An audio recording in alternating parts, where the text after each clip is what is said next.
Hey folks, this video is a comprehensive guide to Everquest's Vaniki server, why you'd want to play there, how it works, and how to accomplish things. This one is, in my opinion, the best TLP server Daybreak has made to date. Low on nostalgia, which all the others offer anyway, but high on fun. There's a number of EQ systems as well as tips and tricks I'm including that you might not be aware of if you mostly play on TLPs, so hopefully y'all will find this useful. Okay, first off, what even is Vaniki? What's the point? The server was released alongside a traditional TLP called Jelinek in 2022, and the idea is that you get special items which go into your claim window, meaning they can be transferred over to other servers and claimed there if you defeat specific raids at a lower level within a DZ than they would normally be in era. That's normally 10 levels under the normal level for that content, actually 9 because they give a 1 level buffer, but for example Emperor's Straw is only 5 levels. Once you're on Vaniki, if you type /ACH for achievements and then click General, Progression, you can find all the achievements, the level requirements, and the rewards you get for completing them.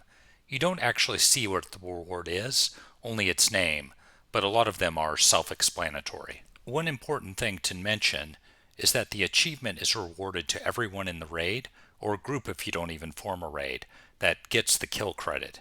Characters don't need to be in the zone or even added to the DZ expedition to get the reward. Here's a pretty good listing of most of the ones that will be reasonable to get if you're not going to go max level and really put a serious amount of time into the server, as for example raiding with Chill Mode, who are the main open guild that does higher level raiding on the server as of the time of this video. A lot of these, like the Metamorph wands, are entirely cosmetic, but a few of them like Token of the Magus, the Food, and the Water are super bis on new TLPs. I've got a whole different video about that y'all should check out on my channel, so I won't be going through all the achievements in detail here. And like I mentioned, all of these claims are done through the achievement system. That means once a character has done them once, you can't get another claim on that same character, but you can get another claim if you complete the challenge on a different character on that same account, except bags of currency can only be done once. That's how I have multiple claims of some of these, in case you were wondering. Oh, and the titles give you 999 claims. Now the question is, how do you go about doing these achievements to get those items? Which brings us to the second main feature of the server, that there's no required level on gear. Everything is recommended level only, and it scales based on the ratio of your level to the normal item level. So that means you can wear basically anything. And here's an example of this in practice, where one of my characters I run Kazakh Thul with at level 40 has a ton of hit points. And here's another one I run Lethar with at level 66, has even more hit points. It's pretty crazy how you can buff up these characters compared to what they're normally at any given level. Right, so that's basically what you need to know about why you're here and how the server works to make it possible. Next up is how do you go about doing it. The first step is character creation, which means picking a class. Rogue is what you want. You can just stack them, and I wouldn't bother getting any sort of healer at all, unless you're going to be playing 4 or more characters. You can also get a monk if you want. I use one of those in my Death Knell achievement team, but it's worse. The reason for that is that for high level gear, rogues get a pretty insane click effect on their breastplates for completing these challenges.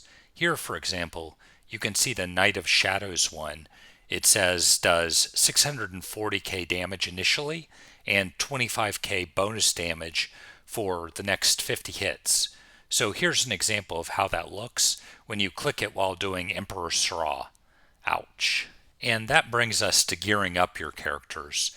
The first step is getting some gear, which means platinum. And you've got two main options here. First, you can just split a chrono, and I wouldn't recommend doing more than 1 chrono per character on your base gear.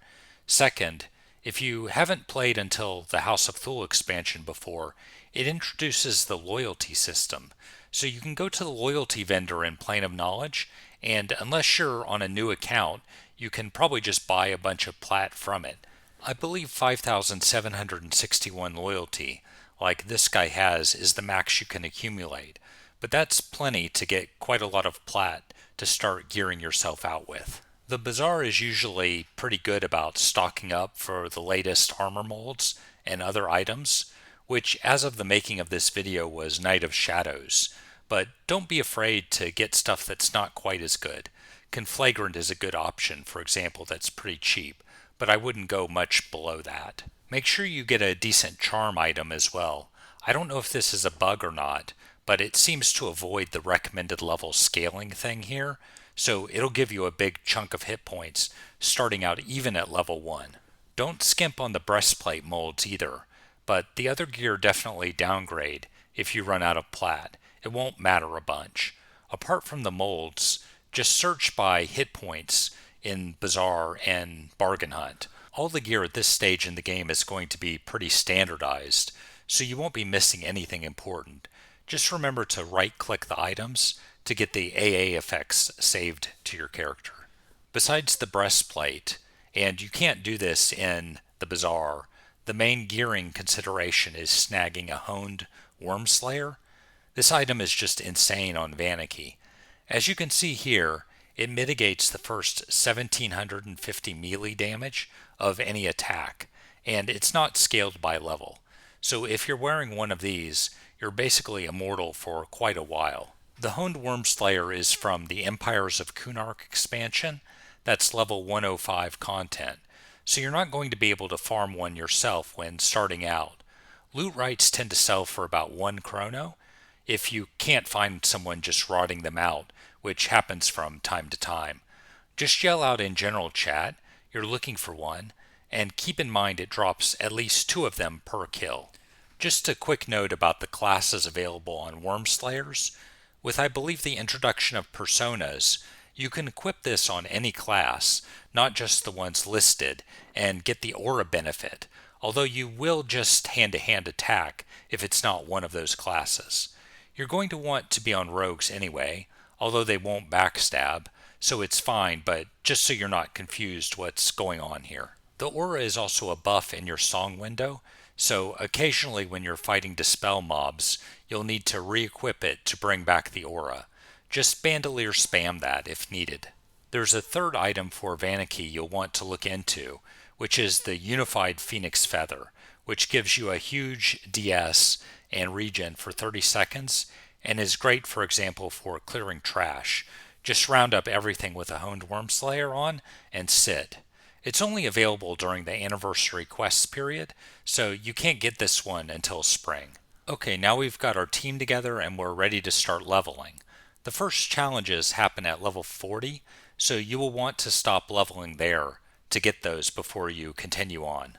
With the gear you've equipped, this shouldn't really be a problem, and you can go any low level or the TSS paths. If you want, you can snag a mercenary in the Plane of Knowledge too. These will start charging you some plat after a few levels, so just make sure you've kept a bit of that on hand to feed them. Once you're at level 40, or 41 if you want to utilize the buffer, but it really doesn't matter, you'll want to stop to kill Khazak-Thul, at the very least to get the food claim. You might be wondering how to stay at level 40, and that brings us into another later Everquest system, Fellowships. Control-Shift-F brings up the Fellowship window. It's pretty intuitive to make one, and you need at least 3 tunes in there before this becomes active. Normally the main use for them is that you can place a campfire and then port back to it if you bought the registration insignia from this guy in Plane of Knowledge. You can also buy these campfire materials and have your campfire give your guys a pretty good buff. But back to the topic at hand, we're going to use this to stop experience onto our team so we don't go past the level cap. Basically all you need to do is set your guys to sharing turned on and make sure they're in a raid. You get the EXP message when you kill something, but you won't actually earn any more experience at that point. I don't know if that was intended, but that's how it works. The experience sharing system is pretty opaque to most players, but if you want more of an overview of that, And a really cool trick you can do with it later on in Everquest TLPs, there's another video on my channel I'd recommend you check out. I think this DM counts as a dev endorsement, so don't just take my word for it that the video is good info. If you do happen to go above the level you wanted to be at, or want to go back and do a lower level one later, don't fret. You can always de-level that character some to get back to the right level. It's fine if a character has been a higher level than the achievement. It just can't enter the DZ above the max level. I recommend binding at this spot right near the Guildhall portal into Argath if you need to de-level some at some point. Cool. So that should be enough to get you started on your journey to getting those achievements on Vaniki. If you do aim to go into the higher levels, the last system I'd like to introduce are heroic adventures. Again, I've got a complete video on those elsewhere you can watch. Just keep in mind you can request gribbles from level 65 instead of the normal level 75 on the Vaniki server. And it's going to be your best experience to at least level 100, if not 105, unless you're buying a task ad for progression EXP from someone. Oh, and one last point. Tourist season on Vaniki is usually from like March until the new round of TLPs launch in May, so that's going to be the most active time of the year to come check it out. See you there, and good luck out there, everyone.